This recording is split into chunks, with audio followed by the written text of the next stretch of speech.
नमस्कार, मी पूजाच कंटेंट या यूट्यूब चॅनलवर तुमचे अगदी मनापासून स्वागत आहे। आजच्या व्हिडिओमध्ये आपण घरात किटकिट भांडण न होण्यासाठी असे काही उपाय बघणार आहोत की हे उपाय केल्याने तुमच्या जीवनामध्ये 100% त्याचा फायदा होऊन तुमचे जीवन सगळं सुरळीत होईल आणि हे उपाय तुम्ही नक्की करून बघा। काय होतं ना, ज्या घरामध्ये नेहमी किटकिट असेल, भांडण असेल, त्या घरामध्ये लक्ष्मी कधीच वास करत नाही। लक्ष्मी त्या घराकडे थोडंसुद्धा बघत नाही आणि घरात जर किटकिट भांडण असेल तर काय होतं, आपलं सगळं जीवन विस्कळीत होऊन जातं आणि त्याचा परिणाम काय होतो, त्याचा परिणाम मुलांवर देखील होतो। आणि हे सर्व थांबण्यासाठी तुम्ही हे उपाय नक्की करा। मी तुम्हाला जे उपाय सांगणार आहे त्यातला एकतरी उपाय तुम्ही घरी नक्की करून बघा। चला तर मग कोणते आहे ते उपाय। घरात जर सतत भांडण कलह होत असेल तर काय करायचं, रात्री झोपण्यापूर्वी कापूर घ्यायचा, तो पितळी भांड्यामध्ये जाळायचा आणि सर्व घरभर म्हणजे त्याचा जो धुरा आहे ना ते पसरवायचा।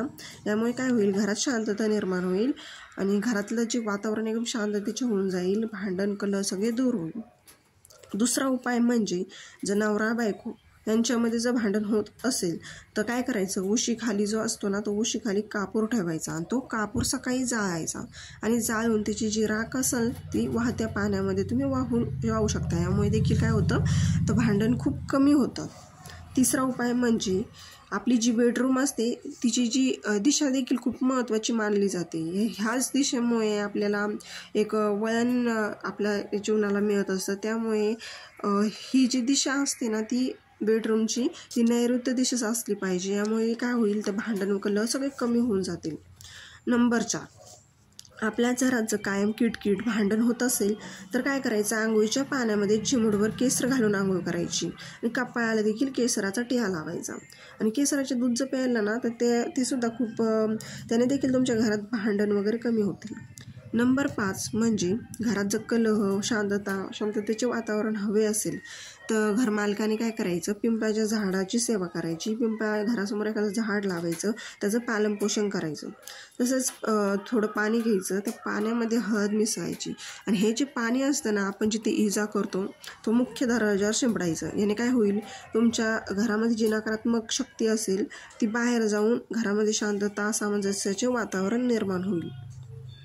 नंबर 7 म्हणजे जर नवरा बायकोमध्ये जर भांडण होत असेल तर काय करायचं, बेडरूमचा रंग जो असतो ना तो एकदम डार्क न घेता एकदम हलका रंग, घराचा एकदम हलका रंग ठेवायचा। यामुळे काय होईल, हलका रंग जो असतो ना तो सामंजस्याचे प्रतीक होईल, ते प्रतीक असतं। त्यामुळे तुमच्या घरामध्ये शांतता निर्माण होईल। आणि अजून एक उपाय म्हणजे घरात जर नेहमी भांडण वगैरे होत असेल तर आपण जे ते पाणी ठेवतो ना तर ते पाण्याशेजारी एक दिवा लावायचा आणि दिवा लावल्याच्या नंतर तो दिवा मोहरीच्या तेलाचा लावा।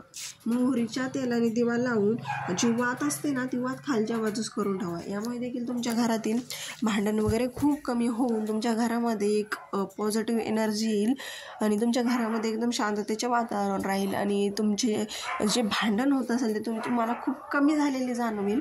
आणि असे जर तुम्ही यातला एकतरी उपाय करा आणि तुम्हाला जर याचा काही फरक जाणवला तर कमेंटमध्ये सांगायला विसरू नका। व्हिडिओ जर आवडला तर लाईक, शेअर आणि सबस्क्राईब करायला विसरू नका।